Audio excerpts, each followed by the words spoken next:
Last episode में हमने देखा था लिu फेंग एल्डर होंग और ली शेंग के साथ एंशिएंट सिविलाइजेशन पिरामिड के अंदर कल्टीवेशन प्रैक्टिस के लिए चला जाता है, जहाँ पर बबाता उन्हें इंस्ट्रक्ट करती है। और हमने देखा था कुछ एलियंस अर्थ पर अटैक करने की तैयारी कर रहे थे। इसके बाद हम देखते हैं लिu फेंग वुड क्रिस्टल को यूज करते हुए अपनी कल्टीवेशन प्रैक्टिस स्टार्ट कर देता है और बबाता लिu फेंग को इंस्ट्रक्ट करती है कि इन माया वुड क्रिस्टल से तुम 40% एनर्जी अपनी लाइफ के लिए अब्सॉर्ब करोगे। इन क्रिस्टल से हासिल होने वाली पावर से तुम्हारी फिजिकल एबिलिटीज बहुत तेजी से इंक्रीज करेंगी और तुम पहले से बहुत ज्यादा पावरफुल बन जाओगे। और ऐसा करने से तुम्हारी गोल्डन हॉर्न बहबूद बीस्ट बॉडी भी अपग्रेड हो जाएगी। दूसरी तरफ हम देखते हैं एल्डर होंग और ली शेंग भी अपनी कल्टीवेशन प्रैक्टिस कर रहे होते हैं और अपनी फिजिकल स्ट्रेंथ को इंक्रीज कर रहे होते हैं। इस कल्टीवेशन प्रैक्टिस के दौरान लिu फेंग अपने 32 आर्मर्ड ब्लेड्स को भी अपग्रेड करता है और हम देखते हैं उनकी पावर और स्पीड पहले से 2000 गुना ज्यादा इंक्रीज हो जाती है।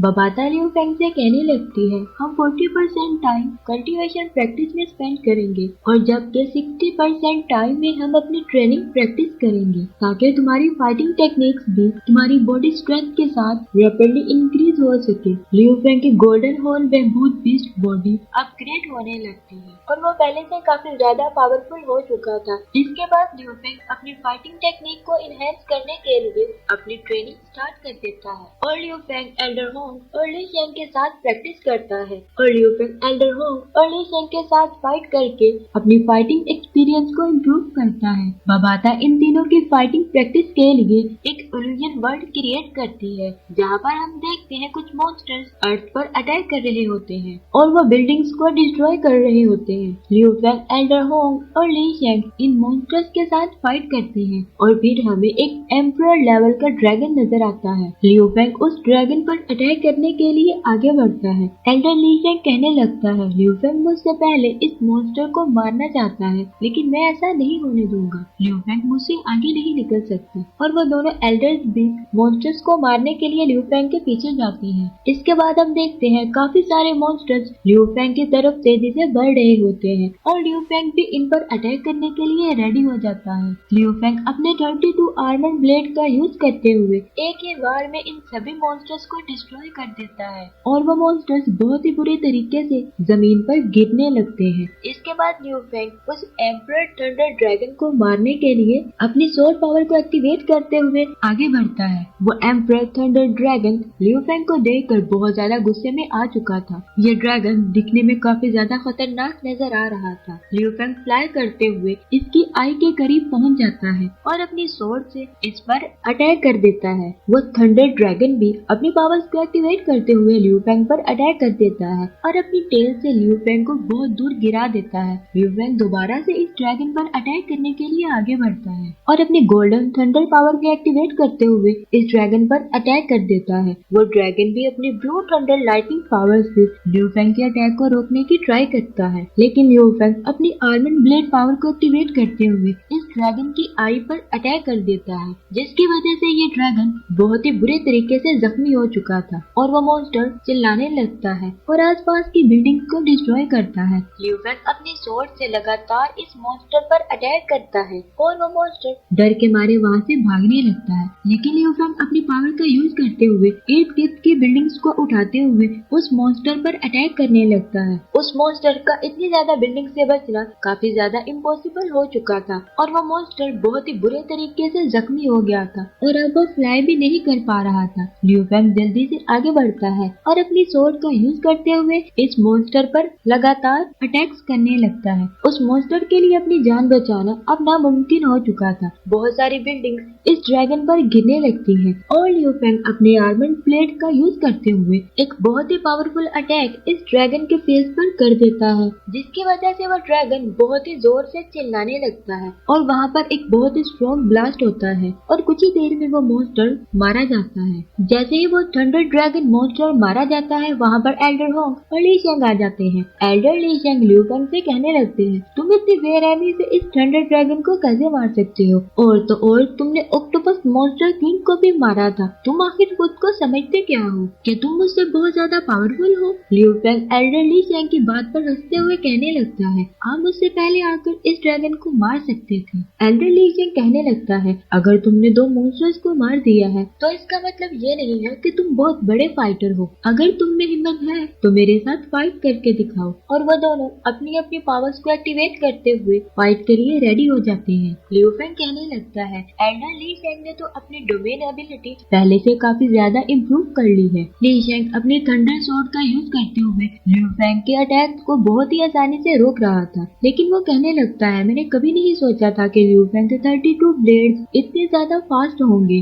और तो और लियू फेंग की अटैक पावर भी पहले से काफी ज्यादा इम्प्रूव हो चुकी है। मुझे लगता है इसका जल्द से जल्द कुछ ना कुछ तो जरूर करना पड़ेगा। ली शेंग अपनी थंडर पावर से लियू फेंग के आर्मर्ड ब्लेड्स को रोकने की पूरी ट्राई करता है, लेकिन इन आर्मर्ड ब्लेड की पावर तो बहुत ही ज्यादा फास्ट थी। ली शेंग अपनी थंडर वेव पावर का यूज करते हुए लियू फेंग पर एक बहुत ही स्ट्रॉन्ग अटैक कर देता है। लियू फेंग काफी स्पीड से पीछे हटता है और इस अटैक से खुद को सेव करने में सक्सेसफुल हो जाता है और ली शेंग से कहता है, देखना अब मैं तुम्हारे साथ क्या करता हूँ। लियू फेंग अपनी second model of sky shield power को एक्टिवेट करते हुए एक फिश स्वॉर्ड फॉर्मेशन क्रिएट करता है और इस फॉर्मेशन से वो ली शेंग पर अटैक करने लगता है। ली शेंग भी अपनी थंडर स्वॉर्ड का यूज करते हुए लियू फेंग के इस अटैक को रोकने की पूरी कोशिश करता है, लेकिन इस अटैक से ली शेंग बहुत दूर जाकर जमीन पर गिर जाता है। ली शेंग का लियू फेंग के इन 32 ब्लेड्स के अटैक से बचना अब काफी ज्यादा इम्पॉसिबल हो चुका था और वो बहुत ही ज्यादा स्पीड से भागते हुए इन ब्लेड से खुद को प्रोटेक्ट करने लगता है। ली शेंग सोचने लगता है कि लियू फेंग को रोकना तो काफी ज्यादा मुश्किल हो गया है। ली शेंग अपने थंडर अटैक से इन ब्लेड को रोकने लगता है और ली शेंग के अटैक की वजह से आसपास की बिल्डिंग डिस्ट्रॉय होने लगती है। ली शेंग अपनी थंडर पावर का यूज करते हुए इन ब्लेड को कैच कर लेता है, लेकिन एक ब्लेड बहुत ही स्पीड के साथ ली शेंग पर अटैक करने के लिए उसकी तरफ आ रहा होता है, लेकिन जैसे ही वो ब्लेड ली शेंग की बॉडी के बिल्कुल करीब आता है, लियू फेंग उसे रोक देता है। ली शेंग लियू फेंग से कहने लगता है, मैं प्लेनेट लेवल 9 का मास्टर हूँ, लेकिन फिर भी मैं तुम्हारी पावर्स का मुकाबला नहीं कर सकता। तुम तो पहले से बहुत ज्यादा स्ट्रॉन्ग हो चुके हो। और वो इस बात पर थोड़ा सा परेशान होने लगते हैं कि लियू फेंग और एल्डर होंग दोनों ही उससे बहुत ज्यादा पावरफुल है। एल्डर होंग ली शेंग से कहने लगते हैं, तुम्हें अपने ट्रेनिंग्स पर फोकस करना होगा और जल्द ही तुम भी बहुत ज्यादा पावरफुल बन जाओगे। इसके बाद एल्डर होंग लियू फेंग से कहने लगते हैं, मेरे ख्याल से अब हमें भी फाइटिंग प्रैक्टिस कर लेनी चाहिए। और वो दोनों आपस में फाइट स्टार्ट कर देते हैं। इन दोनों की फाइटिंग स्पीड बहुत ज्यादा फास्ट थी और दोनों ही हार मानने के लिए रेडी नहीं हो रहे थे। इतनी ज्यादा हार्ड प्रैक्टिस के बाद लियू फेंग कहने लगता है, फाइनली अब वो टाइम आ चुका है कि मैं गोल्डन ईथर क्रिस्टल पावर को अब्सॉर्ब करके अपनी गोल्डन हॉर्न बीस्ट बॉडी को अपग्रेड कर सकूं। और फिर हम देखते हैं लियू फेंग उन गोल्डन ईथर क्रिस्टल की पावर को अपनी बॉडी के अंदर अब्सॉर्ब करके गोल्डन हॉर्न बेहबूद की बॉडी को अपग्रेड करने लगता है और इन ईथर गोल्ड क्रिस्टल से निकलने वाली गोल्ड पावर गोल्डन हॉर्न बेहबूद की बॉडी के अंदर पेनिट्रेट होने लगती है और कुछ ही देर में लियू फेंग की गोल्डन हॉर्न बेहबूद बॉडी पूरी तरह से अपग्रेड हो जाती है। इसके बाद हमें दिखाई जाती है बबाता, जो कि लियू फेंग को बताने लगती है कि तुम्हारी गोल्डन हॉर्न बेहबूद beast body already star level 4 पर थी और इन गोल्ड ईथर क्रिस्टल के यूज के बाद इसकी पावर और स्पीड पहले से काफी ज्यादा इंक्रीज कर चुकी है। लियू फेंग बबाता की ये बात सुनकर काफी ज्यादा खुश होता है। बबाता लियू फेंग को बताने लगती है कि हमारा एयरक्राफ्ट भी बिल्कुल रेडी हो चुका है और बबाता लियू फेंग से कहने लगती है, मेरे ख्याल से अब यूनिवर्स को एक्सप्लोर करने का टाइम आ चुका है। लियू फेंग फ्लाई करते हुए अब अर्थ पर वापस आ चुका था। लियू फेंग अपने बच्चों से मिलते हुए उनसे कहने लगता है, श्वे, पिंग पिंग, तुम्हारे फादर किसी जरूरी काम से यहाँ से जाने वाले हैं। लियू फेंग की फैमिली लियू फेंग के जाने पर काफी ज्यादा इमोशनल होने लगती है। इसके बाद हम देखते हैं लियू फेंग अपने एयरक्राफ्ट पर अर्थ से यूनिवर्स की तरफ निकल जाता है। लियू फेंग कहने लगता है, अर्थ की हिस्ट्री में ये पहली बार होगा कि कोई ह्यूमन एलियंस के साथ फाइट करने के लिए अर्थ से जा रहा है। एल्डर होंग और ली शेंग अर्थ पर रुककर यहाँ की सिचुएशन को हैंडल करेंगे, जबकि मैं स्पेस पर जाकर एलियंस के बारे में इंफॉर्मेशन कलेक्ट करूंगा। लियू फेंग थोड़ा परेशान होते हुए कहने लगता है, मैं उम्मीद करता हूँ कि मेरा ये ट्रिप सक्सेसफुल रहेगा। लियू फेंग का एयरक्राफ्ट लाइट की स्पीड से स्पेस में ट्रेवल कर रहा होता है और बबाता इसे ऑपरेट करती है। लियू फेंग बबाता से कहने लगता है, मैं गोल्डन हॉर्न बीस्ट बेहबूद की बॉडी का यूज करते हुए अर्थ से पहली दफा किसी दूसरे प्लेनेट पर जा रहा हूँ, इसलिए मैं काफी ज्यादा परेशान हो रहा हूँ। बबाता लियू फेंग से कहने लगती है, तुम्हें परेशान होने की बिल्कुल भी जरूरत नहीं है। हमारा ये एयरक्राफ्ट लाइट की स्पीड से ट्रेवल कर रहा है। हम दूसरे प्लेनेट में चंद ही सेकंड्स में पहुंचने वाले हैं। और कुछ ही देर में लियू फेंग का एयरक्राफ्ट लाइट के स्पीड से मूव करते हुए डार्क यूनिवर्स में पहुंच जाता है। लियू फेंग इस यूनिवर्स को देखकर काफी ज्यादा हैरान हो रहा था क्योंकि ये सोलर सिस्टम से काफी ज्यादा डिफरेंट थी। इस यूनिवर्स के सारे प्लैनेट एक दूसरे के साथ सिग्नल्स के साथ कनेक्टेड थे और ऐसा लग रहा था जैसे ये कोई ब्रेन सेल्स हो। और लियू फेंग देखता है कि उनके एयरक्राफ्ट के सामने एक बहुत बड़ा प्लैनेट आ चुका है, जिसे देखकर लियू फेंग बहुत ज्यादा घबरा जाता है और वो बबाता को आवाज देने लगता है। लियू फेंग को लगता है कि ये एयरक्राफ्ट इस प्लैनेट के साथ टकराने वाला है, लेकिन वो एयरक्राफ्ट इस टिश्यू से बहुत ही आसानी से दूसरी तरफ गुजर जाता है। बबाता लियू फेंग की हालत देखकर बहुत ही ज्यादा हंसने लगती है और लियू फेंग से कहने लगती है डार्क यूनिवर्स की ट्रैकिंग सक्सेसफुल हो चुकी है। लियू फेंग बबाता से कहने लगता है क्या तुम मुझे डार्क यूनिवर्स के बारे में एक्सप्लेन करोगे, जिस पर बबाता लियू फेंग को बताने लगती है जैसा कि हमारे यूनिवर्स में स्पेस पाया जाता है, इसी तरह से ये एक डार्क यूनिवर्स है, लेकिन डार्क यूनिवर्स में हम लाइट की स्पीड से ट्रैवल नहीं कर सकते। और वो लियू फेंग को एक पेपर फोल्ड करते हुए समझाने लगती है कि डार्क यूनिवर्स और स्पेस का यूनिवर्स दोनों एक ही जगह पर लोकेट है, जैसा कि किसी पेपर को फोल्ड किया हो। और बबाता लियू फेंग को बताने लगती है कि डार्क यूनिवर्स में 1 light year 10.08 million light year के बराबर होता है और अगर तुम यूनिवर्स में एक स्टार से दूसरे स्टार तक ट्रैवल करना चाहते हो तो डार्क यूनिवर्स से तुम बहुत ही कम टाइम में वहाँ पहुँच सकते हो। बबाता की यह बात सुनकर लियू फेंग कहने लगता है तो इसका मतलब है डार्क यूनिवर्स हमारे रियल यूनिवर्स का शॉर्टकट है। बबाता लियू फेंग को बताने लगती है अभी हमें 10 डेज और ट्रैवल करना पड़ेगा, इसलिए तुम थोड़ा सब्र रखो। और वो लियू फेंग को एक प्लेनेट की पिक्चर दिखाती है, जिसे देखकर लियू फेंग काफी ज्यादा सरप्राइज होता है क्योंकि ये प्लेनेट एक ड्रैगन प्लेनेट था। बबाता लियू फेंग को कहने लगती है जी हाँ, ये वही प्लेनेट है। इसके बाद हम देखते हैं लियू फेंग का एयरक्राफ्ट एक ब्लैक होल से बाहर निकलता है और वो बहुत ही स्पीड के साथ ड्रैगन प्लेनेट की तरफ बढ़ रहा होता है। बबाता ने लियू फेंग की आइज पर हाथ रखे हुए होते हैं और जैसे ही वो प्लेनेट उनके सामने आता है वो अपने हाथ हटा देती है। लियू फेंग इस प्लेनेट को अपने सामने देखकर बहुत ज्यादा खुश हो रहा था और बबाता भी इस पर काफी ज्यादा खुश नजर आती है और खुश होते हुए कहने लगती है फाइनली हम अपनी डेस्टिनेशन पर पहुंच चुके हैं। लियू फेंग का एयरक्राफ्ट प्लेनेट के अंदर जाने के लिए रेडी था। बबाता लियू फेंग को बताने लगती है कि ड्रैगन प्लेनेट और अर्थ के दरमियान 32,000 लाइट ईयर का डिस्टेंस है और ये एक बहुत ही लग्जरियस प्लेनेट है